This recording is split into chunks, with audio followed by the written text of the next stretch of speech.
The Amazing Spider-Man 2 in 3D, a 2014 release, a 2-hour and 20-minute film, 2.39 to 1 aspect ratio, 3D conversion, DTS HD Master Audio 5.0, directed by Mark Webb.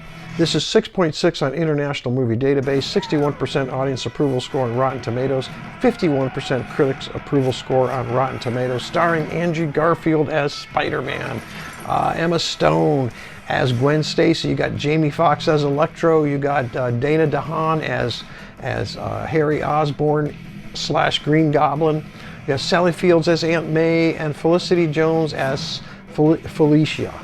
Now I just got done watching this with my son Joey. We had a good time. We had a little discussion about where this fits in, and Andrew Garfield and the whole Spider-Man universe. But I'm going to talk a little bit about the movie. But as I do it, I want to talk about the actors. Let's talk about Andrew Garfield. Absolutely, for me, he's the best Spider-Man. Now, I know there's some controversy, and I was talking this with my son Joey.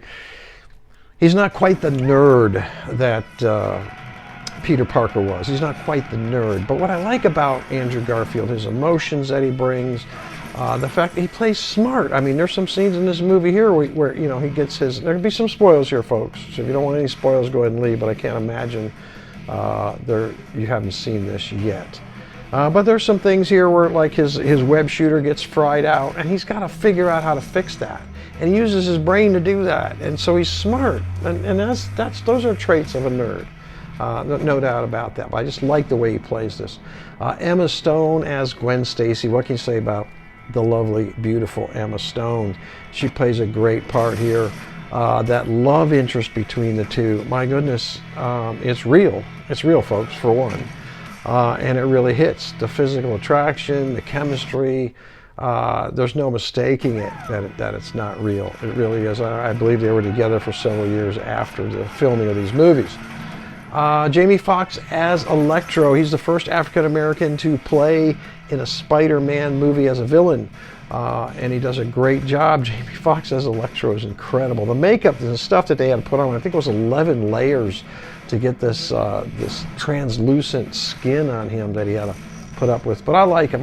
He does a great job here. I really enjoy Jamie Foxx. Dana DeHaan as Harry Osborn. Now, Dana DeHaan, I remember him from Valerian, and I haven't gotten to see him act before, so this is one of my first times that I got to see him act outside of Valerian, and I like him. I thought he did a good job. There's another actor he reminds me with, but who reminds me of, but that escapes me right now. But I thought he did a great job.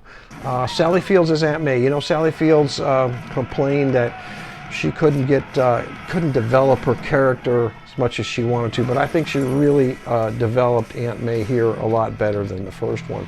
Felicity Jones as Felicia. She has a short part here. I think a lot of her stuff wound up on the cutting floor. She's lovely too, and she plays a great part here. You know, what I like about this one, we do get some backstory. We get some backstory on, you know, of course we never got the answer why his parents had disappeared, but we do get that here. The movie starts out with some backstory in the past, and it's a good fight scene on a plane and stuff with his parents and things like that. Like I told you, there'll be some spoilers, but we don't get that answer right away. We get it later on in the movie, what happened and why they disappeared. Even though we all knew it, he didn't know it. Peter Parker didn't know why. He's living Spider-Man. He's living the life. He's trying to stay away from Gwen as best as he can. There's some haunting images of her father that tries to keep him away. But there's this on again and off again relationship with her. I really like this movie, but to me, maybe the pacing suffered just a little bit. I mean, you got them together, and then they break up, and then they're back together, and then you get some action. You get into the Peter Parker, Spider-Man stuff going on. Then they get back together, and then the love interest. It's spread out through the whole movie. I kind of wish they would have packed all that love interest together, sent her on off to England, and then got on with the business of Spider-Man. So this is kind of more of a Peter Parker story than it is a Spider-Man story, but it's awesome. It's awesome. We're going to talk about the 3D in a few minutes here. Let's talk a little bit of trivia. Emma Stone personally wrote the graduation speech. She wrote it herself. The dog that Emma Stone is walking when Peter Parker's looking down, Spider-Man's looking down on her from the building. She's walking that dog. She actually adopted that dog. She adopted it with Andrew Garfield. They both adopted that dog. This was shot in New York over a period of 4 months. When Spider-Man puts her hand on the hood, he puts that web to hold her there so she doesn't come and help him. He ties her to the hood, and he runs away, and she yells, "Peter!" and she covers her mouth. That was an actual mistake. She was supposed to say Spider-Man, but she said Peter. And in the movie, and they just left it in there. That's the way they filmed it. She actually covered her mouth as a reaction to the fact that she said the wrong word. But it doesn't look that way in the movie. Very good. The ending scene with Gwen was very, very hard for Andrew to watch. Andrew Garfield said he had a very hard time watching the ending scene. Let's talk about the 3D now. The 3D is absolutely, it's incredible. It's absolutely amazing. It can't be any better. The only way this 3D could be any better is if the aspect ratio was a little bigger, because you got that kind of letterbox. But it's the height, when he's in these heights and it's in 3D, it is so dizzying. It is so, if you're afraid of heights, you're gonna feel it. But again, just like in the first one, you've got that first person view of him swinging, and the suit's rippling in the wind, and you're like flying with him as he goes.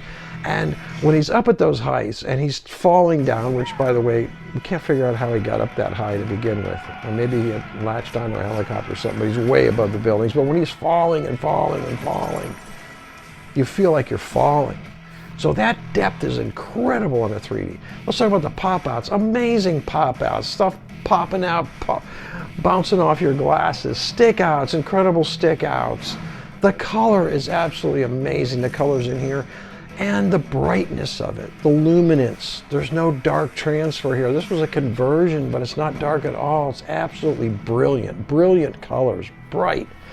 This would be one of the best 3D films I could recommend if the aspect ratio was bigger, like Pacific Rim, for instance. That was the full screen, and that was an absolutely amazing 3D. But the 3D here is absolutely amazing. Things just popping. I don't know what else to say other than it's gorgeous. You got your stick outs, your pop outs, your depth, negative parallax. You got Spider-Man coming out of the screen, webs shooting straight at you, sticking on your glasses. Absolutely incredible 3D. It could not be better for the 3D. So pick it up for that. You're really, really going to enjoy that. So look, what am I going to do with this? The Amazing Spider-Man 2. For the movie itself, I'm going to give it a 4.0. And for the 3D, I'm going to give it 4.5. Why not a 5? Because I wish the aspect ratio was a little bigger. So what did you think? Did you see it? Did you see it in 3D? Did you see it in 2D? Did you see it at the theaters in 3D? How was that? And maybe you saw it at home in 3D. How did those two compare? And one more thing I want to mention is the soundtrack. The soundtrack is great. The music is awesome. And you crank it up. My son said crank it up, and it is really good, especially when that electro soundtrack is absolutely incredible. I got to say that. The sound people did a great job. There are some special features on this disc. There's Alicia Keys video on there. If you like Alicia Keys, you're going to like that. And there was a lot of alternate endings and scenes that were cut that you could get and see on this disc. All right, so leave some comments below. Let me know. Hit that like and subscribe button. I got a lot more reviews coming out. It's glad to be back. I want you to stay safe. I want you to have a good night. As always, God bless.